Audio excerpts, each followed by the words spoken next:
All right. Hello, everybody. Welcome to another week. This is week 5 on the graduate scholarship pathway to success. Sorry, let me start that all over again. uh, Hello, everybody, and welcome to another week on our seminar series. We have been going through different aspects of the application process for graduate studies abroad or overseas. And I want to believe it has been very rewarding for as many participants who have joined us. Like I say, we don't just want the impact to be singular, and that's why we are taking recordings, so that we can make that available for as many who would, in the future need it. Uh, Without much ado, I just want to bring up our next facilitator. Once again, I want to appreciate the Dr. Oluwaseun, who has graciously utilized the social capital for us again today. He has helped, reach out to a couple of our facilitators.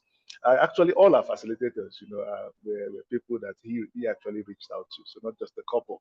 So I want to appreciate him also for being a part of this event and for contributing immensely to his success. Before I bring the speaker and the facilitator for today up, just a couple of housekeeping. Please do remember to keep your mics mute. That way we can ensure that people have 100% attention without any distractions. If you are a Kabale University student, I want to encourage you. Go ahead and tell your friends that the event has started. We'll begin in earnest once I'm done with the introduction of our guest speaker. But go ahead and let people know. I know people have traveled home. After the final exams and all of that, they may have forgotten. All right, so send them a WhatsApp message. Let them know that the event has begun in earnest. All right, I will introduce our speaker, and after that, I will turn things over to him to give his presentation.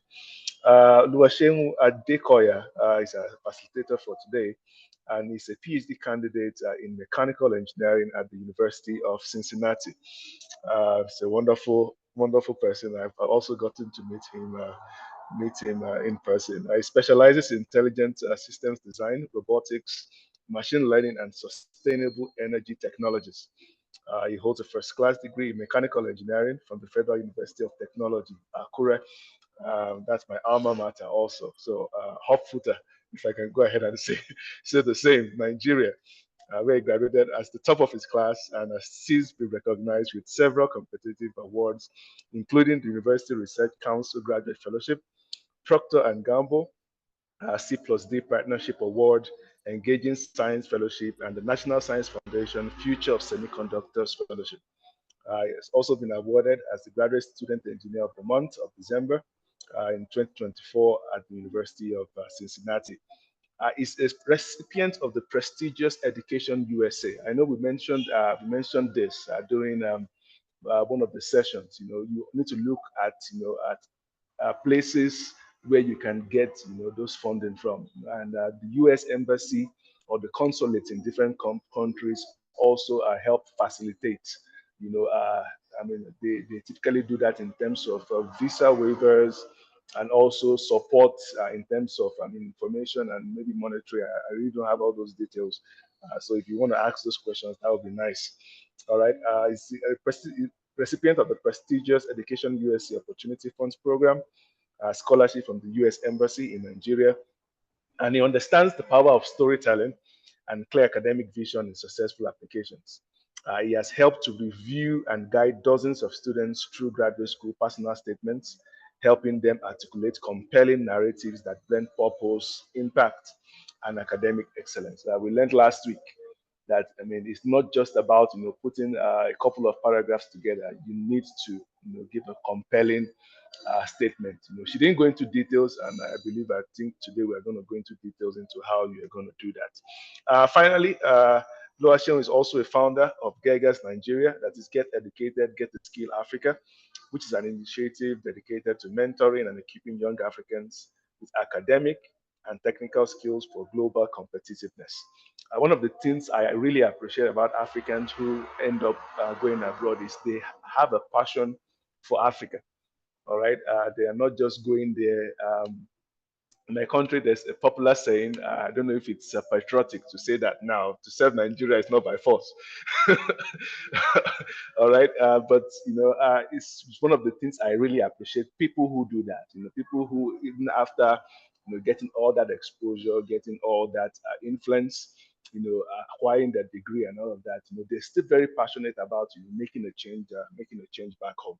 All right, its mission is to bridge opportunity gaps and also empower the next generation of African scholars and innovators. And like I mentioned, we bring in facilitators here. It's not just for them to speak, get a recording and that's the end. It's also for you to also build relationships across board. Most of our facilitators have been very gracious enough to share with us emails and social media handles. I want to encourage you, go ahead and interact with them. All right, they're not going to bite you. All right, so if at the end he also is willing to share with us his information, please go ahead and reach out to him and get most rewarding time with him. I will turn things over to Mr. Adekoya, who's going to lead us on in this session. Thank you so much, sir. We appreciate it. Yeah, thank you so much. Thank you so much for the introduction. I greatly appreciate it. I want to believe that everybody can hear me. Can Yes, sir. everybody We hear? can. Yes, we can. Awesome. Cool. So, just to clarify, how many minutes do I have for this talk? So typically we go for an hour, but I mean, if you have more information, that's fine. I mean, we don't have a time limit here. It's 5 p.m. in Kampala, Uganda. So I mean, we're pretty much done for the day. Okay. So I will try to work with the time. I don't want to keep us too long. So I'll just try to hit the specific points on time.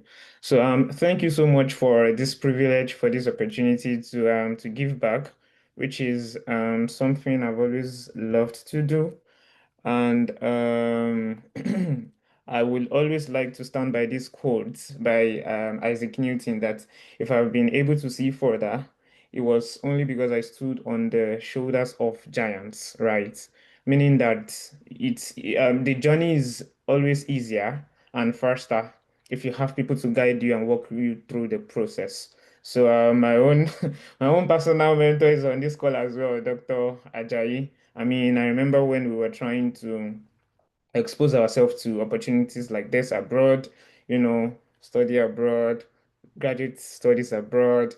I can categorically tell you that if we had tried to navigate these paths on our own, it would have been more difficult. But we had, first-hand guidance from people like this who were able to make it easy for us. Finished undergrad studies in flying colors, went to serve Nigeria, and immediately, you know, we had to pursue our graduate studies on fully funded scholarships. It's by standing on what? On shoulders of giants. So, thank you so much, Dr. Michael, for setting up opportunities like this for Africans. Like he said, giving back home, giving back to our community is something I stand for and I love to identify with. Thank you so much. So I encourage you all to make good use of this opportunity. It's not easy to come by opportunities like this where people come together and, try to dish out information that's gonna make your path easier for you to follow. All right. So I'd been assigned to talk on writing winning personal statements and drafting winning research proposals. So, where should we start from? Okay, let me walk you through my presentation. I will just try to share my screen right now. Which one of them is there? Okay, yeah, it's this one. So, this was a presentation I gave to Education USA scholars. I've always given the same presentation, after I got the award in 2020. So 2021, 2022, 2023, until I think I got busy in 2024 and I was not able to give the presentation. So you should be able to see the screen right now. So I'm going to be talking through this particular one. Let me see. Hmm. Mm, Let me try to reshare. So share, then I'm going to share this PDF. So yeah, I will make sure this is made available to us so that you can, go through at your own convenience. Okay. So, writing the statement of purpose, I've always given this presentation over the course of 3, 4 years, and this was first hand endorsed by the U.S. Embassy. I mean, the Education USA arm of the U.S. Embassy in Nigeria. So you can be rest assured that the info I'm going to be dishing out is tested and trusted. All right. So, the highlights of this talk, I will talk to you about I'll introduce you to why we are having this conversation. Then I will specifically talk to you about what exactly are your reviewers looking for? What do they want? Some people believe in, okay, I've won so many awards as an undergrad. I won this, I won that, and then all they want to do is to put it in the face in the eyes of the selection review committee. Is that what they are looking for? We are going to get to it. Then paragraphing and structuring as well. How should your statement of purpose, how should your personal statement be structured? What are they looking for? So I've reviewed so many statements, and then I receive some, and then just by taking a glance through it, I just have to send it back. Like there's nothing I can do for now. You have to rework on this. Then I try to pinpoint this is how it should be. I've reviewed some where the paragraphs are disjointed.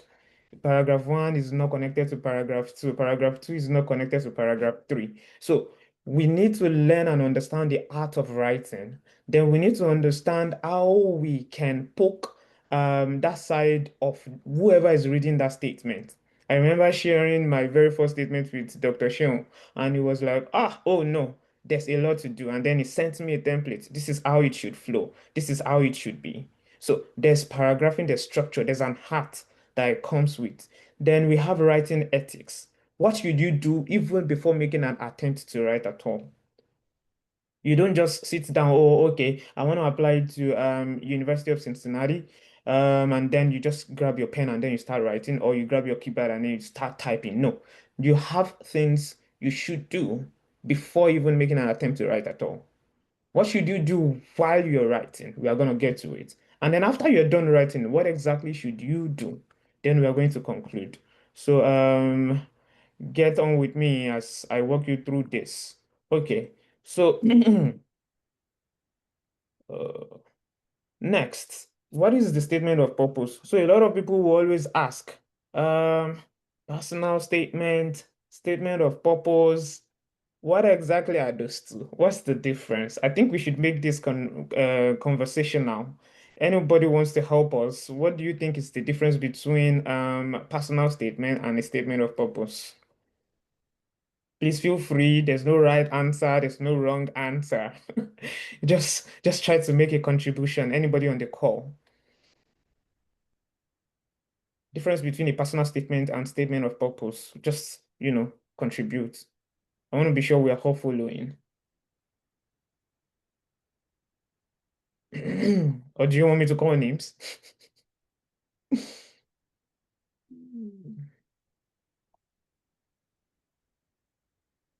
I'm not getting responses. Dr. Udrebo, what do you think? I didn't have to write a statement of purpose. So, uh, Okay. Okay, I think I should call one, two more persons. Denise, what do you think? What do you think is the difference between a statement of purpose and a personal statement? Good evening. I Good think evening. a personal, I think a personal statement is writing about yourself, like introducing yourself. Then a statement of purpose could be what makes you qualify for what you're applying for. That's a good one. That's a very beautiful contribution. Thank you so much. One more person. Nin Sima, do you want to contribute? or Gideon, one of the two. Difference between a personal statement and a statement of purpose. Hello, good evening. Good evening. I think a statement of purpose is a writing that introduces the person on the other side what you would like to accomplish if given an opportunity. And a personal statement is all about you.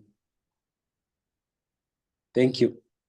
Thank you so much. That's very, very impressive. That's very impressive. Yes. So I love that contribution as well.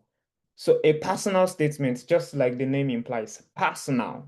It's unique to you. It focuses on who you are. It focuses on the experiences that have shaped you, your background, your motivations, your journey, all the experiences all together that have shaped your academic and your professional and your professional experience, your interests, personal. So it's going to tell us where you are coming from.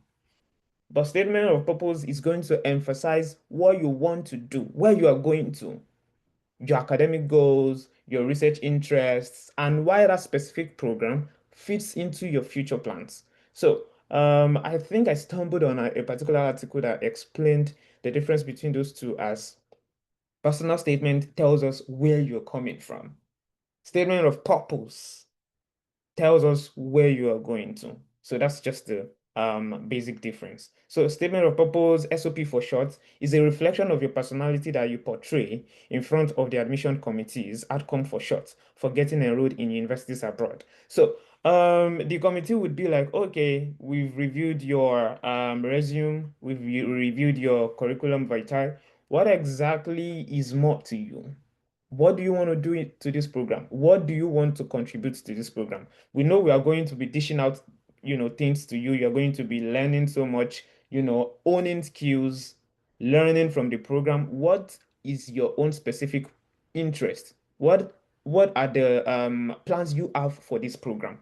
So it is an opportunity for you to impress the admissions committee by presenting your profile strongly. The curriculum vitae, it's easy for you to just quickly point out ideas in just one, two lines, two sentences. But in the statement of purpose, you are going to emphasize more what makes you a strong applicant or candidate and what makes you to be in great alignment with whatever program or scholarship it is that you're applying for. So, while talking about your personality traits that are not covered in your resume, in your CV, you try to emphasize those ones. So, the other thing is, a lot of people believe that the statement of purpose should only reflect your success. No, it's very wrong. It shouldn't only reflect your success. You feel free to talk about your failures. So the beautiful thing is, if you're talking about your failures, challenges that you've experienced before, you want to explain to the committee, what exactly have you done to mitigate the effects of those failures? How have you recovered from it? What have you learned from that experience? How has it shaped you as a person? And how has it refined you to be who you are today? So don't forget the P in purpose. Don't forget the P in purpose. That you have goals that are clear defined goals. Clear defined goals. So I think I want to talk about the SMART methodology. So when you're talking about your goals, I love the SMART methodology. So I don't want to mess things up. I think SMART, the S is for specific. So you have to clearly portray your goals. Set metrics, set indicators that you would use to define success. What is the clear objective? What are you trying to do in that program? What exactly are you trying to accomplish? What do you want to do after you're done with that master's program or that PhD program? So, because even when you go for the visa interview, you still have to explain this to whoever is interviewing you. What do you intend to do following the completion of your PhD program? So the goal has to be clear. It has to be specific. That means you understand your purpose. It has to be measurable. If you have the opportunity, you want to explain to the committee that okay, this is the metric I will use in measuring, my success. This is the metric, this is the indicator I will use in measuring how well I've been able to do in this program. You want to set achievable goals. Okay, let me help you. S for specific, M for measurable, A for achievable. You want to set achievable goals. You don't want to set goals that are too cumbersome or that's difficult to realize. They should be realistic, they should be attainable, even with the limited resources that you have and under constraints. That no matter constraint is coming up, this goal is still achievable. Then R is relevant. Are those goals relevant to you? It's not like you are just grabbing some statement of purpose online and then you're trying to, oh, this person said they want to achieve so goal. Your own goal is unique to you. Your story is unique to you. Feel free to pitch it. Then it has to be time bound. The master's program or PhD program you're going to be applying to is for masters, I believe 2 years. In the UK, 1 year for one that is not thesis based. Then for PhD, depending on if you have a master's degree or not, usually 4+2. Yeah. So whatever goal it is that you're setting has to be time bound. Set a clear deadline or time frame for which you are going to be, you know, achieving that goal. This is what your statement of purpose is meant to be for. All right. For my next slide,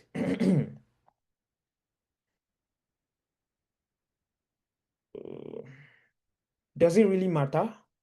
You might be having that question right now. Does it really matter for me to have a statement of purpose or whatever? Yes, I put it to you this morning that it does matter. It can make or break your application.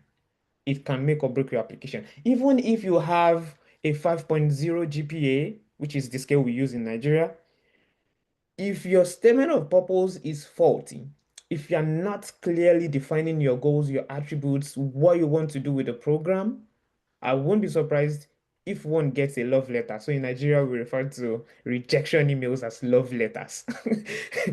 So it can make or break your application. Again, it does matter because you are able to clearly express your program suitability.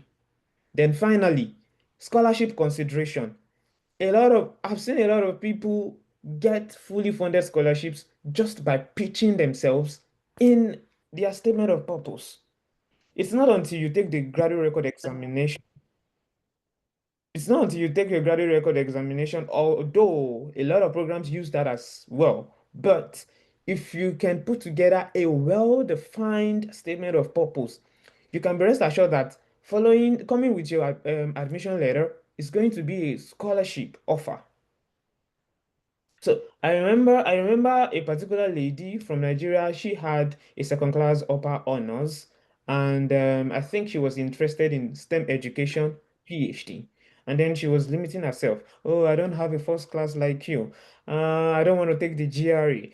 And then I encouraged her, okay, because you have applicants all over the world. People from China, people from India, people from Nigeria, people from Uganda are applying as well. So what exactly do you want to use to distinguish yourself from other applicants? You have opportunities. Your resume is the first opportunity you want to use to pitch yourself as a strong applicant, as a strong candidate. Following the resume, you want to use your statement of purpose to pitch yourself as well. Then following that, you want to use standardized tests. These are prongs I always want to tick if I'm, encouraging anybody to shoot graduate studies in the US. So if you can tick these boxes, then you can be rest assured. So for the statement of purpose, she took the GRE, but the score was not promising. It was a very low score. I mean, I think she didn't have the engineering background or the sciences background. She's from arts and humanities. And then we're like, oh, we won't be able to proceed in that direction. Then we have to coin and put together a very strong and powerful statement. And then, over the course of 1, 2 months, we were able to put something very strong together. In addition to the admission offer she got a fully funded PhD position, research assistantship. Then she was selected to apply for another scholarship. Diversity, that's all I can remember. It's just a story I'm telling you. Diversity in education or whatever. And then we had to write another essay for that one. And then, in addition to the full scholarship she had already gotten, she got a $5,000 for a particular one. And that specific offer positioned her for another $5,000. So in addition to the assistantship, on just resuming school, they gave her 10,000 US dollars to her account straight up.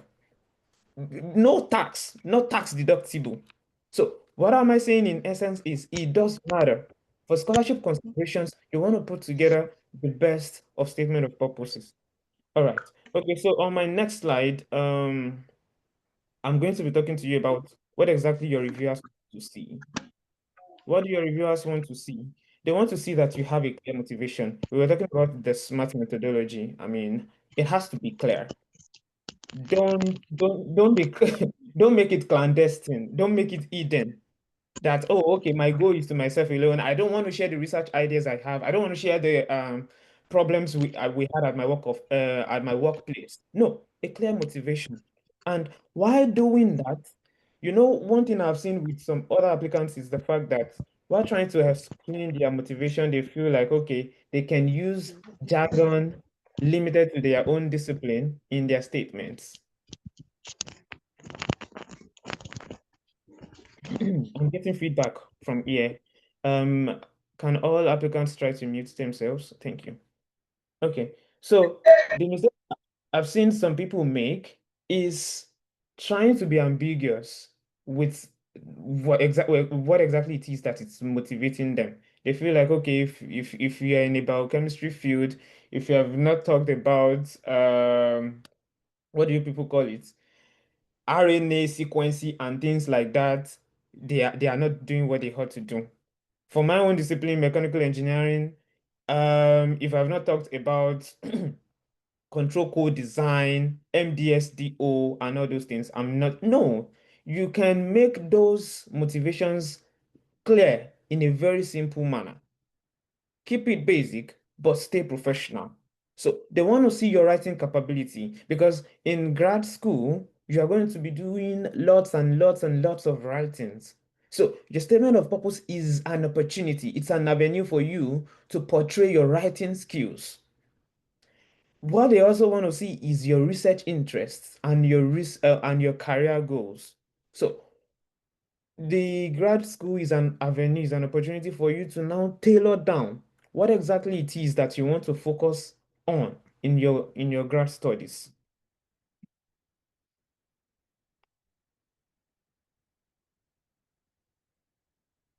What do you want to do from here onward? Do you want to become a researcher? Do you want to stay back in academia? Or do you want to leave for the industry? Your reviewers want to see that as well. Then in addition to that, we want to see what makes you a unique applicant. Okay, you can tell us I'm unique because of the awards I've won before. So the mistake some other people make is you're just telling us the awards that you've won. You are not explaining to us why that award is of so much significance, why that award means so much to you. Why should we, as your reviewers, care about this award that you are pitching? And not limited to that, how is this award relevant to this application you're making? So these are things your reviewers want to see. If you can create a checklist based on all these things and you can try to cater for them, then I can put it to you that you are coining a very powerful statement of purpose. Okay, on to my next slide. I have roughly 28 minutes left. What else do your reviewers want to see? They want to see that you can communicate ideas to your academic colleagues in a fluid manner, in a scintillating manner, because you're going to be going for conferences, you're going to be submitting conference papers to be published, you're going to be submitting journal papers. They want to see that you can put your ideas in words, you can put it to writing, such that it's not going to be ambiguous. They want to see that you can communicate details on research in a fluid and scintillating manner. Okay, they also want to see they also want to see that you have talent, you have previous experiences and interests, and how and what you can contribute to that department and your college or university as a whole. Then finally, they want to see that you possess some basic skills required for postgraduate studies. Now, if you are going to be applying for opportunities in computer science, you want to put it to us what exactly you can do with the numerous programming languages that are available. The statement of purpose is an avenue for you to pitch that. As a computer scientist or computer engineer, if you can use the Python programming language, please feel free to pitch it. If you can write matrix laboratory codes, please pitch it. If you do Java, please pitch it. If you're a web developer, please pitch it. CSS script, please pitch it. HTML, please pitch it. Whatever it is that you feel that you can do, please, it's just brag. But while bragging, let us know how this is of essence to your application. C++, C, please, whatever it is. Then you want to let us know what internship opportunities you might be exposed to and that how that is relevant to this application you are making. Then how your skill sets or the ones you intend to own, how they relate. So just show your reviewers that you possess some basic skills that are required for postgraduate studies and explain to them what makes their university distinct and why you are shooting at them. All right. So let's talk about paragraphing and structure. I love when I see very powerful and compelling statement of purpose that has a flow. I've read too many essays and one will keep coming back to me. It was so powerful. It was so powerful. It started with the problem in his home country, how that shaped his growing up, the powerful art of storytelling. Then he explained to us um, what he had been working on to solve that problem and how it was not working out, how the efforts were seeming futile. And then he explained to us how he had to go back to the drawing board and re-strategize. Then how he got another opportunity and started owning skills. And then why he believes it is time for him to pursue graduate studies abroad. I so much love that essay that I had to just save it in a different folder. Now, let me put it to you that that was an essay from business administration. He was applying for an MBA, and I was like, "Oh my God, how can a finance person write so beautifully well as this?" So, paragraphing and structure is very, very important. For your paragraph one, I encourage you to write about an anecdote that has helped you realize your professional interest in the chosen field. One I would always love to use is the one by Albert Einstein. I am not just curious about everything, I am passionately curious. Do you have a personal anecdote that you feel like whenever you read it, it just spurs you, it just encourages you, it just drives you? Feel free. But I feel like a lot of people now always love to start with, okay, according to Albert Einstein in his words, blah, blah, blah. You can be unique. You don't necessarily need to start with that anecdote. You can just chip it in somewhere in the second paragraph or even at the end of your statement. That's fine. Then you want to explain your background in 2 to 3 lines, your background, and connect it with your future goals. For me, when I was applying for the advanced manufacturing opportunity, which I eventually opted for, it was because majority of the cars I saw growing up, they were always giving out these fumes, incomplete combustion of fuel is going to give you carbon monoxide, right? We have bunch of them. I saw bunch of them, loads of them growing up, and I'm just like, these things are not healthy for us. How can we improve the design of this system such that we can have limited fumes or completely eliminate, the production of these fumes from our cars?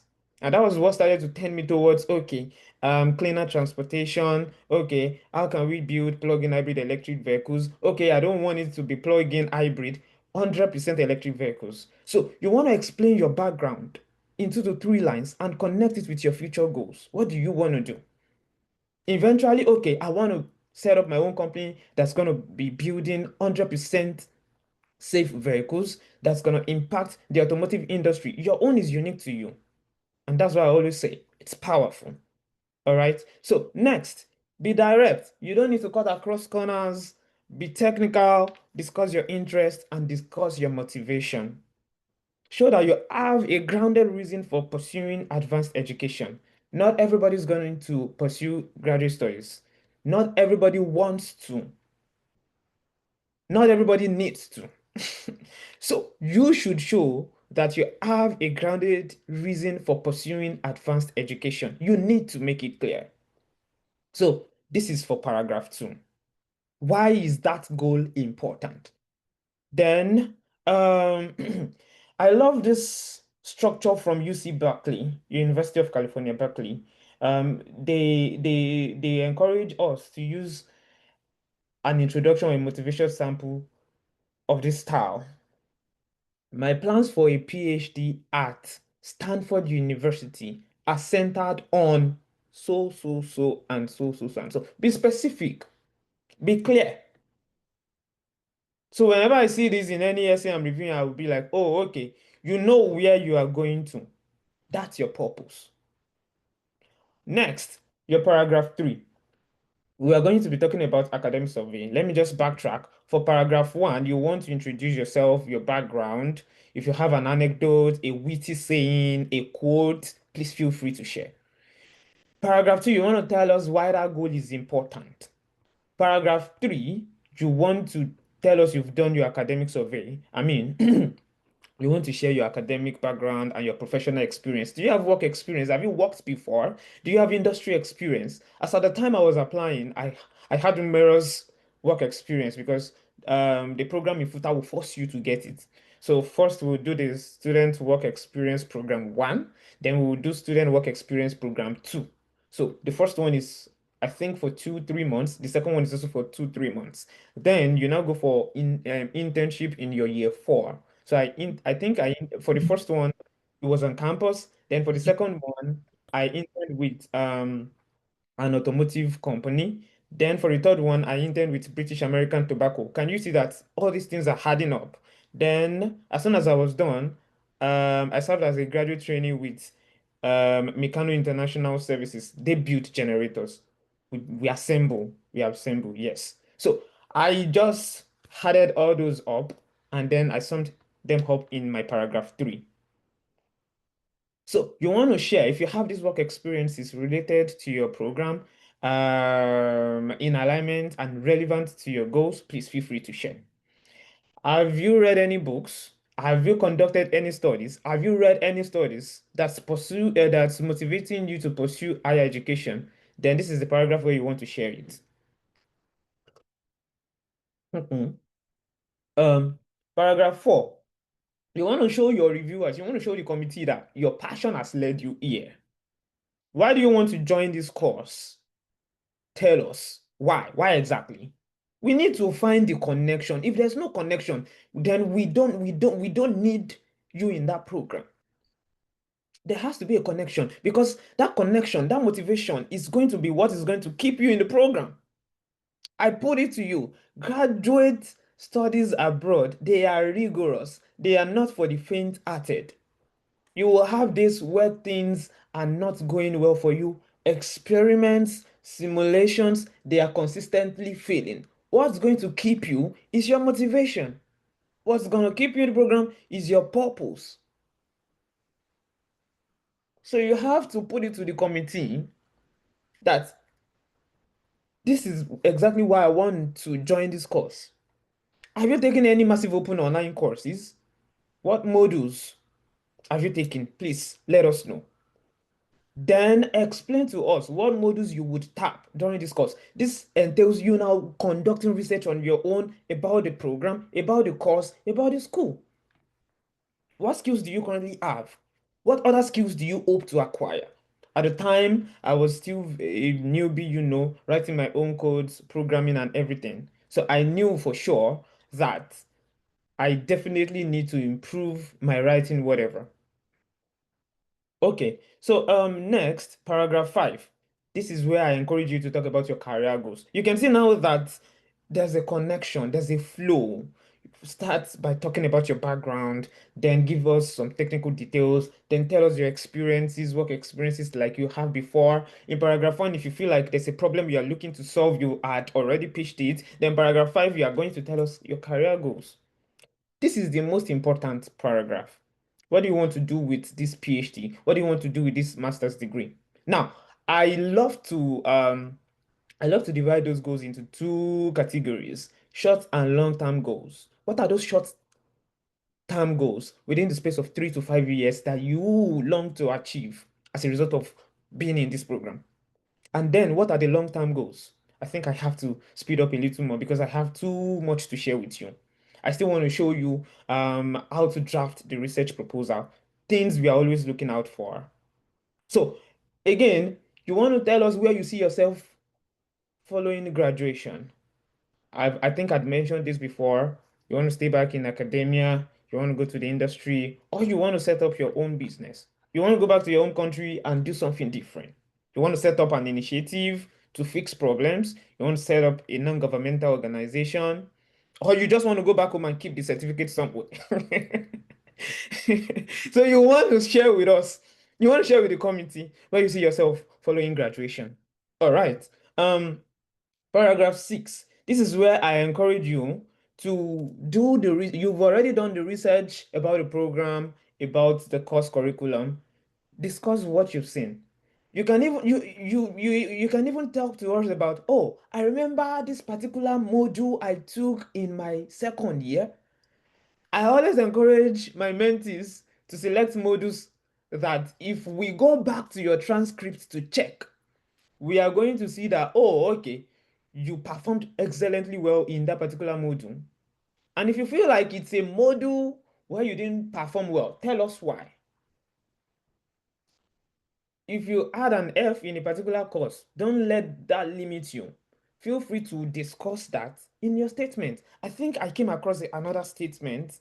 It's another powerful statement I came across. So the writer um had a very, very shaky start, a very, very poor foundation to the start of their undergraduate studies, loads of Fs, and you would be wondering when you see that transcript, what exactly is the problem here? And then there was an upward trend, a trajectory where the grades started to improve. This was what the person focused on in their statement of purpose. Like, the background was so rough, and then they explained why that was. The mom was so sick. They had to take care of the mom. She had to juggle that with school and everything. Everything about that statement was so emotional, was so convincing, but it portrayed someone that has so much grit and determination that no matter what challenges they come through, they could get through it. So I believe whoever is reviewing that and trying to decide who gets the scholarship would want to, grant that person that offer because they understand that this person has gone through so much. These experiences have shaped them. We believe they should be able to do well, and there's a track record. All right. So if you have failures, it's an opportunity for you to pitch it. Don't let it limit you. Don't let it deter you. Okay, so discuss the course curriculum, discuss the research work, discuss the faculty you want to work with. Have you researched on the program? Who exactly is doing what you wish to focus on? With a PhD program, you are going to be going into the core of what exactly it is you wish to do. Medicine and surgery is such a wide field. What exactly do you want to focus on? Do you want to focus on kids? Do you want to focus on the liver, on kidney studies? Civil engineering is so much very wide. Do you want to focus on structural engineering, structural health monitoring? Do you want to just use data analysis to, solve problems for us? Then you want to pitch university-specific activities that would help you. In my statements, I included the fact that I love that the identity of University of Cincinnati is the Bearcat. What exactly is unique about the Bearcat? How did the Bearcat story come up? So I included that. Okay, so on paragraph 6, I think this should be the last. You want to discuss the course curriculum, the research work, faculty, as well as the university specific activities that would help you. Okay, then when you conclude, I think I forgot to include a part where you can include your volunteering skills, your volunteering and leadership experiences. That can be put as a part of the professional interest, the work experiences that you've garnered before. Why is the volunteering experience and leadership experience, why are they important? Yeah, they are important because it tells us, it tells the reviewers, it tells the selection committee the unique values you uphold. It tells us what are some other things that interest you. Outside the four walls of classroom, what exactly is it that you do? What exactly is it that you find fun? Because a lot of people just believe that um, I'm applying for opportunity to study abroad. I need to portray it to the committee that I am a workaholic. I can work 247, 24/7 round the clock. You are very wrong. The committee wants to see that you have a life outside your laboratory. They want to see that you have a life outside of the four walls of classroom. You have a life that helps you to distress. What do you do to take a break from work when those experiments start to fail? They want to see. Do you enjoy to play chess? Do you enjoy soccer? Do you love to play music? Do you love to travel? Do you love to go hiking? Do you just love to try new food? Please feel free to portray it. Do you love to volunteer with your communities on kids, on health, on education, on technology, on sustainable energy, on climate change, advocacy? Feel free to pitch it. All right? Because I remember a particular panel I was on. I was opportune to serve with my school's compensation and award committee. And then one of the applicants told us they don't have a work. Yes, your volunteering experiences will let us know that you do have work-life balance. So they were like, they love to be in the laboratory, even on weekends. They love to work 247. A graduate program can drive you crazy. So it impacts so many people's mental health. So whoever is reviewing, the selection committee wants to see that, oh, you have work-life balance. If when you are going crazy, you have something to help you distress. You have some other things you can do to help you catch up. Okay, so portray the zest in you to succeed with the help of the chosen course and you invest on a global perspective. Then in your conclusion, conclude your desire and your readiness towards joining the chosen course. I remember the last paragraph from my own statement of purpose. It goes like this. I understand the rigors that comes with undergoing graduate studies anywhere in the world. Most importantly, the United States of America. Over the years, I've worked hard to own skills in line of, my work was going to be computation based simulations. I've worked hard to improve myself by owning skills on data analysis, programming, big data analysis, and using very important tools. Then I told them that, okay, I understand that I will always have to analyze data from time to time, and I understand that I will have to travel from time to time to present my research.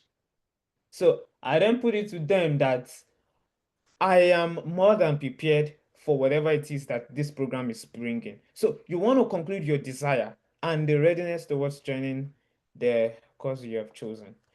Okay. Writing ethics. What should you do before writing? What should you do while writing? What should you do after writing? Okay.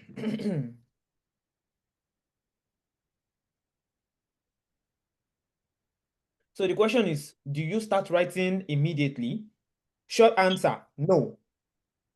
What you want to do is you have mentors. Dr. Dwebo has exposed you to mentors I mean, all through this series, I think the series is running for how long? From June 4th through July 23rd. You've been opportune to meet with so many people other than myself. I have a drive where I saved all statements and I had permissions from a couple of them. Can I share this with other people that want to write? I don't know. Please feel free to share. So get these essays, read through them from mentors who have successfully written their way into graduate school. Please feel before you write at all, read through sample essays. Read through them. Then you are going to understand, oh, okay, this is the methodology this person is using. This is another approach this person is taking. Then you can think about what makes you unique. Again, your story is unique to you. You are you. Nobody else is you. Excuse me. Think about what makes you unique and different and prepare a list of your achievements. Again, it's not just what those achievements are, but why they matter. Next, explore the faculty and research works at the university you're applying to. Check the professors. So many professors won't be doing something you're interested in. I've always been interested in vehicle design. I saw some other people doing additive manufacturing. That's not what I'm interested in. I saw some other people doing fluid mechanics and transport. That's not what I'm interested in. Do you understand? So explore the faculty, then list out a host of milestones you have crossed and influenced who you are. You are going to need that for the background part.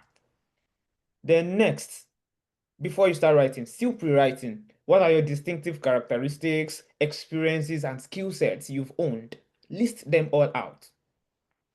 It could be overcoming a challenge at work. I remember putting it out to my committee in my statement of purpose that the reason why I published a paper on the design modeling, and I've forgotten the very last one, the design, modeling, and fabrication of a solar-powered suction pump. The reason why I published that paper was specifically because while I was interning, we had an issue of fuel transference from a big tank into our generators. We would always have to do these things manually, and it was so hectic. And then I decided to hop on my software tools, Inventor at the time, and then modeled a solar powered suction pump that can aid the easy transference of fuel from the tank into the generator. That was what I did for my undergraduate final project. And then I presented it at two different conferences. So these are samples of overcoming challenges. Feel free to pitch this in your statement of purpose. It's going to present you to the committee, the selection committee, as, oh my God, this guy has some problem solving skills and capabilities. Then you can talk about your career goals. Note down your career goals separately. Then note out what you want to pinpoint that makes you as a strong applicant. Then start by reading the prompt. You see, a lot of people make the mistakes of not reading the prompt. So many statements of purposes, statements of purpose, personal statements, they have prompts. What exactly it is that the committee wants you to talk about. They can tell you, we don't even need you to talk about things like this. Tell us about an incident where you solved a problem. So you need to read the prompt. Some people had made the mistake of not going through the prompt and just copying and pasting a statement they wrote for a different opportunity or a different school and just using it for another opportunity. No, don't make that mistake. Read the prompt. Ensure you thoroughly read any and all instructions or guidance provided by the school. Then pay attention to the length if it's clearly stated. A lot of them will say they want between 800 words and 1200 words. Some will say they want just 500 words. Some will say 1500 words. Pay attention to the length. Even if you have more than enough to share, please stick to the instruction. 500 words, let it be 500 words, not more, because your ability to follow basic instructions like this is what portrays your personality in front in the eyes of the selection committee. Okay, getting ready to write. First, you want to start by creating a draft, which is used to generate ideas. Then you can expand on it later. Don't make the mistake of saying that, okay, I want to start writing my statement of purpose. I'm going to start today and I'm going to end today. That's one big mistake a lot of people make. No, I was talking to you about that lady that got the $10,000 scholarship. It took us 2 months to draft the statement. You can write a paragraph today. Get it, close your computer, start thinking about other things, do some other fun things, grab your computer again, continue writing. Close it, go do some other stuff. As you go about your day, if some ideas come to you, note them down immediately. So you will need to have a first draft. That first draft is not going to be the final. It will still undergo review by mentors because it's going to be expounded upon later. Then be original. Your story is unique. You are you. You are different. Be thoughtful. Watch out for slangs. It's a professional writing. Be careful of the number of pages as well. Spacing and all those things. Most times the school will give you instructions, but I encourage a spacing of 1.5 times New Roman font size 12. Not more than 2 pages. Not more than 2 pages. Maximum 2.5 pages if you have to, if there are no instructions. All right. Writing. Include your personal experiences, your educational experiences, your professional experiences you have that relate to the course content and your research. Then think clearly again about your goals. We can't say this enough. Explore the faculty and research projects in the university you're applying to, and be careful, avoid plagiarism. A lot of applicants have made the mistake of just going online and copying and pasting. I put it to you that majority of these schools have plagiarism detectors at the back end of the application portal, and I put it to you.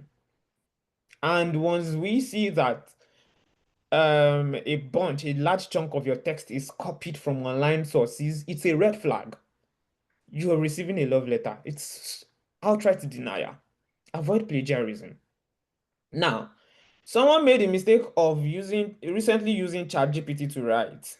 Using these AI tools. You feel free to use AI tools, but there are ways in which you use AI tools to write. I use AI tools to write myself, but how do I use it? I use AI tools to generate ideas, not AI tools writing for me.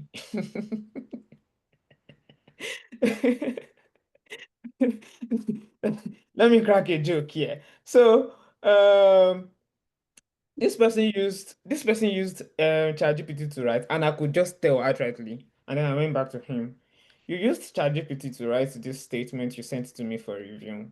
Please don't deny it. And then he was like, yes. How did you know? I said, I deal with this often and often. I can tell you some terms I can see, the format I would see, and then I know that, oh, okay. ChatGPT uses this words often.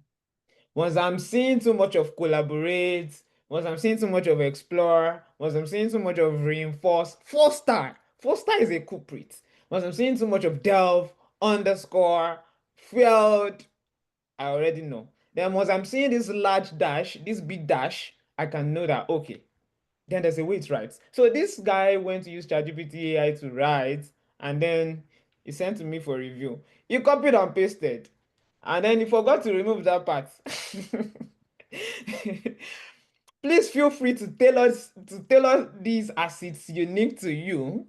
And I'm like, what do you mean? Please feel free to tailor this as it's unique to you or whatever, whatever. So that means it was the AI telling this person to modify the essay as it's unique to them. And they totally forgot to remove that part from their essay. And they sent to me for review.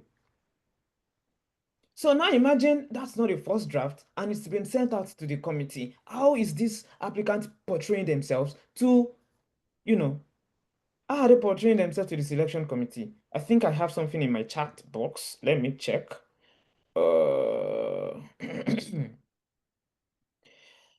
Hopefully it's about It's time. it's just a laugh. You can continue, sir. Oh, it's just a laugh. Thank you so much. Thank you so much. I will try to wrap up. Please bear with me. I'll wrap up in 30 minutes. Okay, so another joke before we proceed. I saw it was a funny video I saw on Twitter. So this person used ChatGPT to draft a prayer. The person, I mean, they wanted to pray at a conference or maybe, yeah, it was a conference. It was a conference gathering, and then they were saying, "Father Lord, will bless you for everyone present here today. Thank you for the lives, blah blah blah, and all those things." And as soon as everybody said Amen, as soon as everybody said amen, this person then said, please feel free to modify the words of this prayer so it can be for you. And I was just like, how do people do these things? Even if you are using AI, you should still be very careful to go through what the AI is written for you. So for me, I encourage just using AI for ideas. Write yourself, be natural. Then you can use AI to check for grammar. Yes, AI can easily help you fix grammatical structure and things like that. Don't tell AI to write for you. Write a statement of purpose to University of Delaware telling them about my. No, AI is not you. AI does not know your background. AI does not know the experiences that have shaped you. If you are trying to avoid plagiarism, does it mean not asking for help along the way from humans and AI? No, please feel free to ask for help. That's why you have mentors. All right. What do I do then? Feel free to schedule time with mentors, with supervisors to help get a clearer sense of your strongest attributes. Now, if you've been opportune to reach out to supervisors and advisors before applying for that PhD program, which is something I do encourage. I don't know who has spoken to you before about opportunities, how to easily hack these scholarship and funding opportunities. One of the surest ways is reaching out to advisors prior to applying, submitting an application at all. It was the same way I got my four funded offers. I got four fully funded PhD offers. University of Missouri Rolla, Clarkson University, University of Cincinnati, which I decided to opt for, and University of Kentucky. Yes. So I reached out to advisors prior, interviewed with them. They liked me as a strong applicant, and imagine me working with my advisor on, with my potential supervisor or potential advisor on my statement of purpose. So it helps to get a clearer sense of your strongest attributes. Just feel free to do that. All right. I'm trying to wrap up in 10 minutes. Once it's written, allow time for trusted friends or family to provide feedback on content, style, and syntax. I said trusted friends. Yes, because people can steal ideas. Yes, so they should be trusted people. Then, after writing, what do you want to do? You want to compare, you want to classify, you want to add, you want to subtract. Like I told you, your first draft is not going to be the last. You still have to edit, you still have to proofread. Write again and again. Okay. Finally, you have made it. I hope everyone on this call eventually gets that success email that, dear graduate students, congratulations on your PhD award. It comes with, I mean, at the time, we were getting something between 55,000 US dollars and $60,000 for straight 5 years. Okay, so are you ready for graduate school? You need to submit that statement of purpose first. You need to submit that first draft to your mentors or whoever is guiding you. Again, it makes the journey easier for you to navigate. Um, I so much love this book by Donald Asher, um, graduate essay book. I'm going to share with Dr. Michael so he can post on the group. If I read the book from cover to cover before even writing at all. In there you have so many samples. The one by Donald Asher, trust me, it's the best I've come in contact with. So I recommend this. Go through that book. If you want to edit your essays, I encourage you to make use of Grammarly.com. Grammarix.com is okay as well to edit your essays. You can use your AI tools to edit as well, not to write from scratch. And thank you so much for listening. One final thing, I already begged for 10 more minutes. By my watch, I have 8 more minutes. Let me quickly walk you through drafting that research proposal, because a lot of programs you are going to apply to would want you to submit a research proposal. For my school, they wanted a statement of purpose, then they wanted a statement of research interest. Yes, they wanted a statement of research interest. So most times they will be specific about what they want. What should the statement, what should the draft, what should the research proposal, sorry, what should it entail? What should it cover? Okay, let me quickly open the document. This is going to be shared with you as well. I created this myself, and then over the time, we just we just built on it. Okay. Let me close the PDF. I'm just going to walk you through very quick. I won't take so much time. I have it local. Yeah. So I'm currently opening the document, and I'm going to share my screen. Then you can see what the research proposal should look like. It's very straightforward and clear. So in the research proposal, you can be more specific, you can be more, how do I put it now? Specific about some, yeah, in terms of words, in terms of jargon, you feel free to use those ones in the research proposal. Yes. So that's where you should do that. Avoid ambiguity in the statement of purpose. Okay, so now I have it open. I'm going to share my screen. Research proposal templates according to American Psychology Association. I'm wrapping up. Expand this, then share my screen. Or Microsoft Word, this is it. You should be able to see my screen now. Yes, I believe. So for the research proposal, your proposed title of the project should be here, and then your name should be here. Your potential supervisor's name, if he has given you the go ahead to include them in your application, yes. The program you're applying to, the department, the institution, and the date. Then this is the table of content. Again, this is going to be shared with you. You don't need to stress yourself. This is the table of contents. This has been formatted in Word. If you know how to use overleaf, which most scientists and engineers love to use, please feel free to use that to write. Like you can see, it's well tailored. Your introduction, the background of the studies and the context. You need to define the problem you want to solve. You need to have a problem statement. I have 5 more minutes. Research questions you hope to find answers to, and the relevance and importance of that research. This is like a checklist for you. Then, literature review you've conducted, key concepts, theories, and studies we need to understand, key debates and controversies surrounding that study, and the gaps. So you are conducting research because there's a gap. You are conducting research because you want to contribute to knowledge. Have that at the back of your mind. Then the research and the research design and methods you hope to use, your aims and your objectives, the methods, the sources you have, and the potential obstacles. So don't put it to us that this research is supposed to be, just straight up, no obstacles, no hindrances along the line. No, let us know what are the potential obstacles you might happen to come across. Then what are going to be the contributions to knowledge, and a list of your references. Now, a lot of people forget about the research schedule or schedule. You want to let us know the timeline you are working with and the research phases you have. I've been opportune and blessed to get numerous funding fellowships.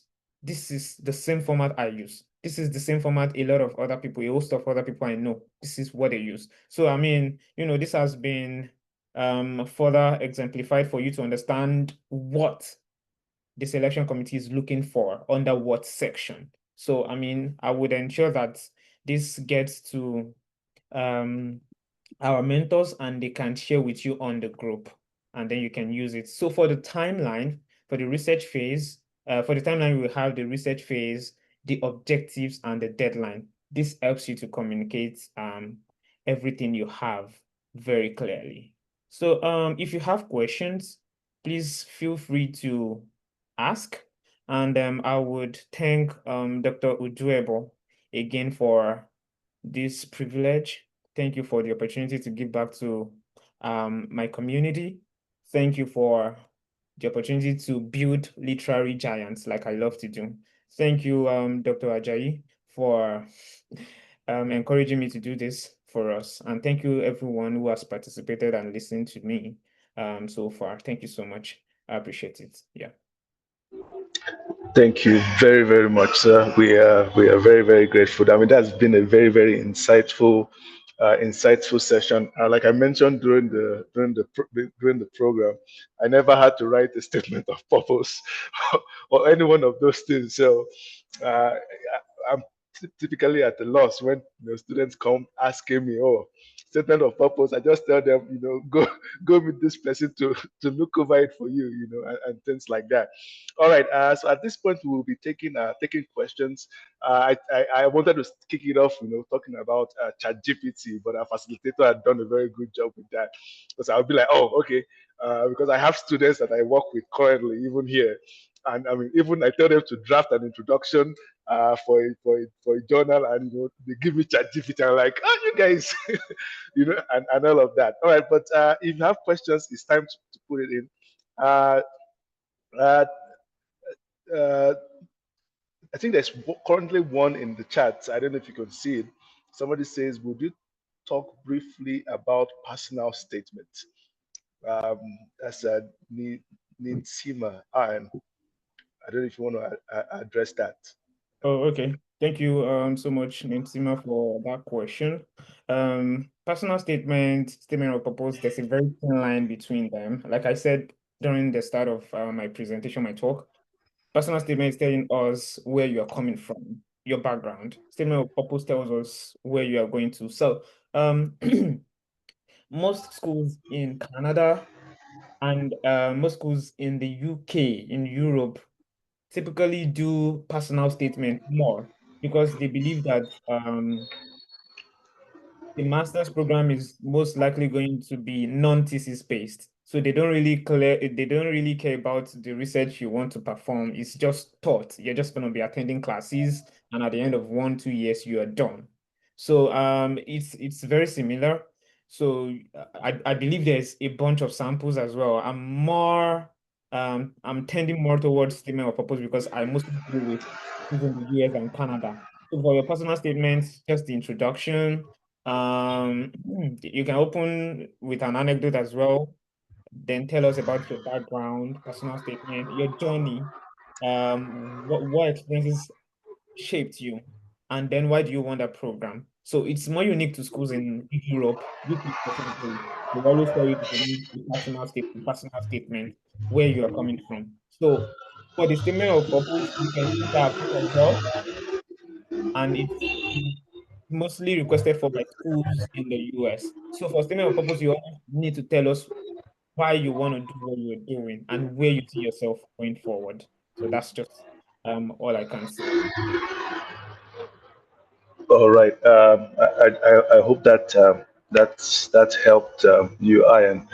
I don't know if you can help us. I mean, if you because I typically want a session like this to not just be a talk to us session. I also want the students to be able to reach out to you. So if you do not mind, I mean, maybe not your personal email, maybe the one official, that people can reach you on. And if you're maybe online, I know Dr. Sheun does a lot of advocacy online, especially sessions, and he was gracious enough to give us his Twitter handle. So if you can have those information for the students, particularly those who maybe want to attempt writing an SOP or a personal statement, they can reach out to you, for further clarity and advice. We would appreciate that a lot.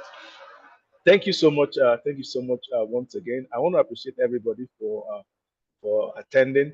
The recordings are available, but I'm holding on to it. I'm sorry, because I was sharing the recordings, and I think because people saw, oh, we always get the recordings, they stopped attending the session. So I'll hold on to it, and then at the end of the seminar series, I will definitely reach out, to give everyone the links to that. All right, yeah, sure, we can do that. Dr. Ajayi here is mentioning that we should give everyone an assignment to write an SOP, and I believe Mr. Adekoya would not be too alarmed if we ask him to help at least review review some of that. Yes, let's do that. I mean, it's one of the things I wanted to do. I had it in mind. I mean, every week we should give you something to, I mean, to take home, do, and then return back. So I think it's a very good place to start off on that. Yeah, all right, great, all right. So Dr. Ajayi is saying we can share among the facilitators. Oh, so that's, I mean, more hands make light work then. So I want to encourage you. Go ahead and draft one. All right, whether you are planning on applying this year or next year, it's good practice. All right, go ahead. You've learned a lot of things now. You've listened to a facilitator. So go ahead. Maybe because of this now, I will go ahead and put up this recording once it's available. So in case you need to go back and, I mean, refresh your understanding, or you want to listen to it all over again. All right. So let's do that. Please make an SOP available. I'll put up an email address where you can, or a Google Drive, I mean, where you could, or a form, or a Google form or something where you can upload it. And then we'll share with our facilitators, and then you get feedback from them. Wonderful. Thank you so much for that idea, Dr. Ajayi. To round up, I want to appreciate our facilitator once again. Thank you so much for sharing all of your time. I keep on emphasizing because I do some consultancy on the side, and I'm being paid per hour. So I understand the value, the value of taking out time, to meet with us. Like I mentioned, it's born out of passion. There are millions other people, who are out there who, I mean, don't really give, a hoof's ass, about any other person. Why? Because they've made it out of that system, and they're gone. So we appreciate you so much, for taking out of your busy schedule to meet with us today. We also want to appreciate Dr. Ajayi. He's spending social capital, like I said, uh, trying to get facilitators here for us. So we want to appreciate you very, very much, sir. Thank you so much. I mean, it's also available, throughout the events, throughout the programs. Sometimes he's even here before most of us even get here. So thank you so much for your passionate contributions to make this a success. Finally, I want to appreciate everyone. Thanks to all of you that show up week in, week out. I want to believe it's very rewarding for you, and my goal, is ultimately to see you, fulfill your potential, and for those of you who are passionate about, graduate studies abroad, to see you actually make a success of that. Like I keep on mentioning, the impact goes beyond you personally, right? It has potential to affect yourself, your family, your community at large. And just like you can see Mr. Dekoya and Dr. Sheung Ajayi has done, you can also impact people, not just in your country, in your own community, but even other people at large. You just need to make that decision, and take the right steps in that direction. With this, I would like to call the program to a close. Thank you so much for attending. We'll continue this same series. We have 3 more weeks to go, this same time, Wednesday next week. Thank you so much, and have a wonderful rest of your day. Thank you, sir.